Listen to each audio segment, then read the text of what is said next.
We will move forward to another critically important issue, and that is the ongoing conflict in the Democratic Republic of Congo. And as always, we are very, very honored to be joined for this conversation by Kambale Musavuli, who's an analyst with the Center for Research on the Congo-Kinshasa. Kambale, as always, thanks so much for being back with us. Thank you for continuing to shine a light on the issue. Oh, no, of course, 100%. Critically important. And, obviously, and I want to get to this, there's been an uptick in fighting in the eastern part of the Congo. But I wanted to start in a slightly different perspective, because in relationship to what's happening in Congo, over the past couple of weeks, we've seen protests in front of U.S. embassies, European countries in the capital, denouncing these countries for their role and involvement in the Congo. Tell us, why is it that people are coming out and demonstrating in front of the U.S. embassy and calling them complicit?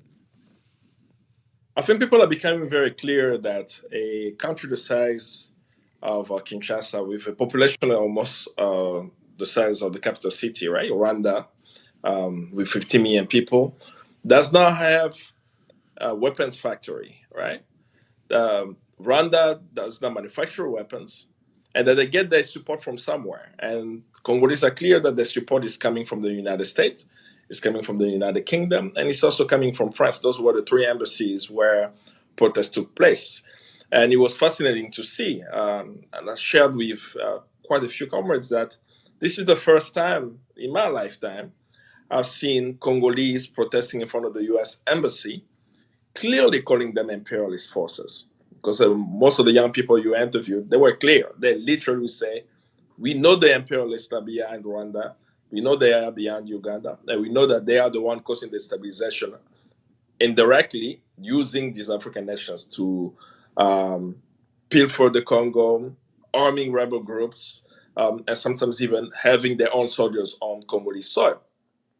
But these protests also have to be put in a context. And Congolese are not just protesting against the U.S. embassy, right? They're not just in front of the U.S. embassy. They also have protested the presence of the UN forces, the MONUSCO, for them to leave the country. They are on their way out in 2024, as the Congolese government has agreed not to renew their mandate.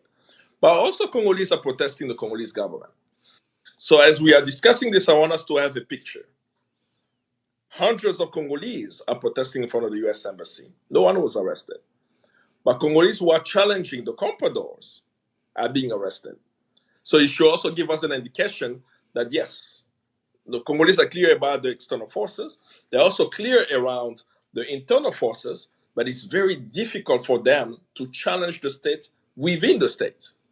Because whenever you are organizing protests against the regime of Tshisekedi, very easily, even a peaceful protest will be turned into that you are trying to destabilize the country, you are an agent of the West or anything of the nature. But Congolese are putting putting pressure on all negative forces against the Congo, be it local compradors or be it regional countries such as Rwanda and Uganda, and be it also the United States, France, and United Kingdom, as they demonstrated in front of the embassies, calling for these countries to actually close the embassies and leave the Congo so that we could have peace and stability. Indeed, the U.S. is always, if you just scratch a little below the surface, although in the Congo you don't have to scratch too much, the U.S. is always right there.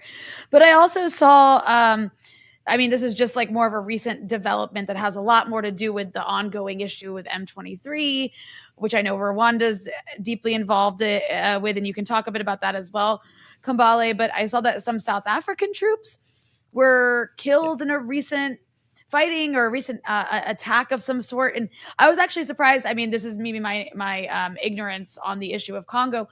I didn't realize there were South African troops in Congo. How many? What's going on here? Is this just a South Africa thing? Is this like a regional thing?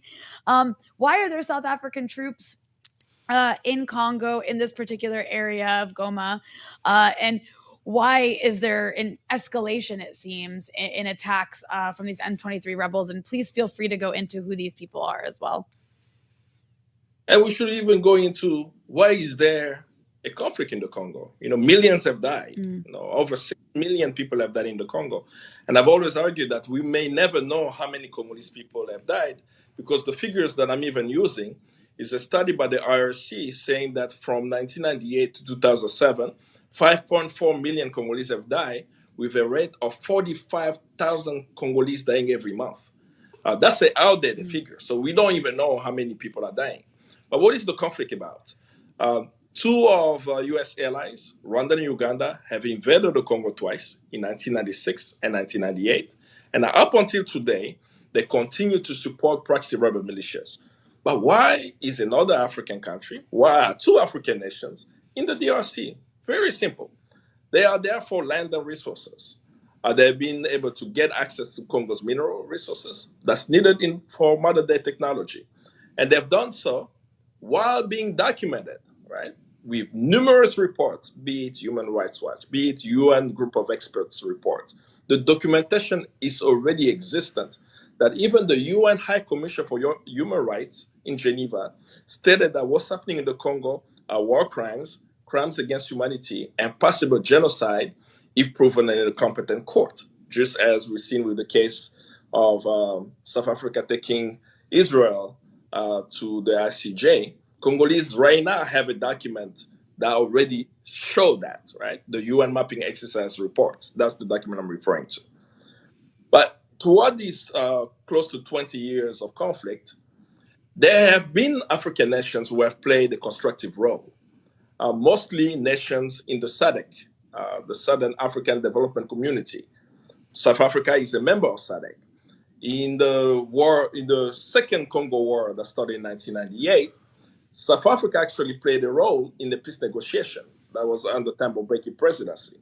And all throughout, up until 2012, South Africa has always been at the side of the Congolese when it comes to military actions, because they've been clear about the invasions of the Congo. People may now remember that in the 1997, during the Congo invasions of Rwanda and Uganda, it was Mandela who actually negotiated some form of peace deal between the rebels of the Congo and the Rwanda-Uganda forces who were with Laurent Désiré Kabila. This took place on the military boat, the South African military boat called Utenika. Fast forward to 2012, when the M23, that today, as I say, we are calling them the M23. I'm clear that that's not their name. No, they've been in the Congo since 1996. In 96, they were called AFDL. In the 2000, they were called RCD. Around 2009, they changed their name from RCD to CNDP. And in 2012, they became M23. They called themselves M23. So this is a Rwanda proxy rebel militia. In 2012, Congo called for SADC nation to come in support of the DRC military during the M23 uprising. That's when most of the South African soldiers came in. So you had Tanzanian soldiers, they came in. You had South African soldiers also, and also Malawi. These soldiers came in a military brigade that we call FIB, Force Intervention Brigade. And the military actions on the ground was actually successful at pushing back the M23, and they pushed them back where in 2013, the M23 ceased conflict, put out a statement that they were no longer going to fight. A decade later, they are back. Now, the Congolese government signed an agreement with the East African Community Bloc, the EAC, East African Community, as Congo joined the EAC as a member. EAC troops came to the DRC. You had Kenyan troops there. You had troops from Burundi. You also had Rwandan and Ugandan, right? The perpetrator of the violence were part of that force. So it was already clear that that solution was not going to stop the M23, which started its uprising again around 2021, 2022, right? And the Congolese government, a few months ago, asked the EAC forces to leave DRC because they felt that the East African forces are not engaging at stopping the M23 rebels. So the Congolese government has now officially asked again the SADC forces to intervene. And it was voted in the SADC meeting that there should be a deployment, and South Africa has pledged 2,900 soldiers to come into DRC as a supplement to already soldiers who are already in DRC at the moment. as part of the Force Intervention Brigade. Unfortunately, today, it was announced that a bomb was dropped into one of their military bases in Goma, killing 2 South African soldiers and wounding 3. But of course, it's horrific. But let's not forget, that's not the only bomb that have been dropped in the city of Goma for the past 2 weeks, right? There have been at least 4 bombs in the city of Goma dropped, killing also Congolese civilians. And this is an attempt of the M23 in taking over the city of Goma, a city of 2 million, an estimated 2 million people. And they've been launching these attacks. And for the M23, as I said before, it will be important to not call them M23 because they have sophisticated weapons. We know who they are. They are Rwandan proxy. They are backed by the Rwandan Defense Force.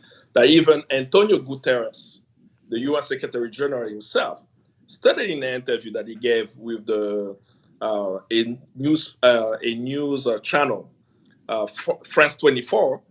Guterres stated that the UN forces can't fight the M23 forces, and asked why. And his response was, because the M23 uses sophisticated weapons. They have better weapons than UN forces. So how does the M23 get its weapon, right? When we look at UN group of experts report, they're saying to us that the M23 have helmets manufactured in 2021. And it has a lot number, right, that can be tracked of where these weapons are coming from. They have night vision goggle. And lately, they actually have anti-drone missiles, right? Congo purchased 3 Chinese drones, right, the CH-4 drones. Right now, only one of them works. Why? Because one of the Chinese drones was taken down by the M23 rebels. Do you just go to, sorry to do a small promotion for them, but do you go to Walmart and buy a anti-drone missile? No, right? No. Countries that have anti-drone missiles, anti-drone equipment, very often receive it from Western nations into the military aid. So we do know that Rwanda receives military aid from the European Union. They also receive military aid from the United States and the United Kingdom. And as of this week, as it was reported on military, in a military news magazine online, Rwanda has just purchased from Poland, right, an anti-drone radar.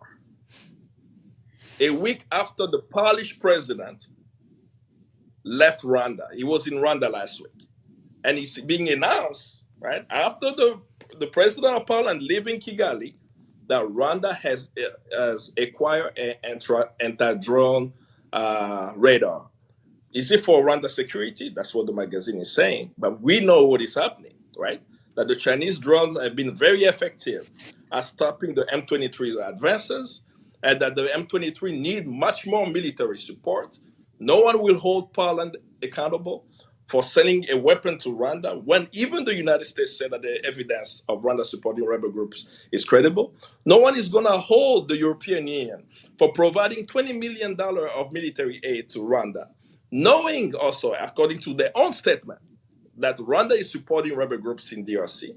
And no one is going to hold the UK accountable for continuing to support militarily Rwanda. But not only that, using Rwanda as a space where they will take migrants from the UK to be processed in Kigali in exchange of 150 million pounds that they will give the Rwandan government. Wow. Well, a lot of different threads there, but you laid it out perfectly. Very interesting. We're going to continue to keep covering this and following this because obviously it's a fast-moving situation. But as always, Kambale Musavuli, an analyst with the Center for Research in the Congo, Kinshasa, thanks for giving us some of your time here on the Freedom Side. Okay. Thank you always.